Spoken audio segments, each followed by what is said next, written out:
పెట్టుబడి వ్యయం తగ్గించేలా రైతులకు అవగాహన కల్పించాలన్న జిల్లా కలెక్టర్ తమీం అన్సారియా. జిల్లాలో వ్యవసాయ, ఉద్యాన, పాడి పరిశ్రమల రంగాల్లో పెట్టుబడి వ్యయం తగ్గించి దిగుబడుల ద్వారా అధిక ఆదాయం సాధించేందుకు అవలంబించాల్సిన పద్ధతులపై రైతులకు విస్తృత స్థాయిలో అవగాహన కల్పించాలని జిల్లా కలెక్టర్ తమీం అన్సారియా తెలిపారు. గురువారం సాయంత్రం కలెక్టరేట్లోని వీసీ కాన్ఫరెన్స్ సమావేశ మందిరంలో జిల్లా కలెక్టర్ తమీం అన్సారియా వ్యవసాయ, ఉద్యాన, పశుసంవర్ధక, మైక్రో ఇరిగేషన్ శాఖల అధికారులతో సమీక్ష నిర్వహించారు.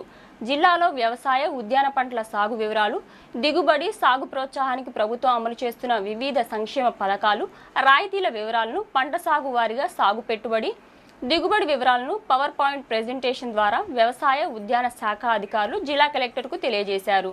అదేవిధంగా పశుసంవర్ధక శాఖ ద్వారా పశువులకు అందిస్తున్న పశుగ్రాహం వివరాలు, వైద్య సేవలు, పాడి పరిశ్రమ ద్వారా రైతులు పొందుతున్నటువంటి ఆదాయ వివరాలను పశుసంవర్ధక శాఖ అధికారులు తెలియజేశారు. జిల్లాలో మైక్రో ఇరిగేషన్ ద్వారా రాయితీతో రైతులకు అందించిన స్ప్రింక్లర్లు, డ్రిప్ యూనిట్ల వివరాలను ఏపీఎంఐపీ అధికారులు తెలియజేశారు. ఈ సందర్భంగా జిల్లా కలెక్టర్ మాట్లాడుతూ జిల్లాలో ఖరీఫ్ 2025-26 సీజన్లో వ్యవసాయ అనుబంధ రంగాలు నిర్దేశిత లక్ష్యాల మేరకు స్పష్టమైన అభివృద్ధి అందించేలా అధికారులు కృషి చేయాలని సూచించారు. సమీక్షలో జిల్లా వ్యవసాయ అధికారి ఐతా నాగేశ్వరరావు, జిల్లా ఉద్యాన అధికారి రవీంద్రబాబు, పశుసంవర్ధక శాఖ JDA Satyanarayana, APMIP project director Vajjasri తదితరులు పాల్గొన్నారు.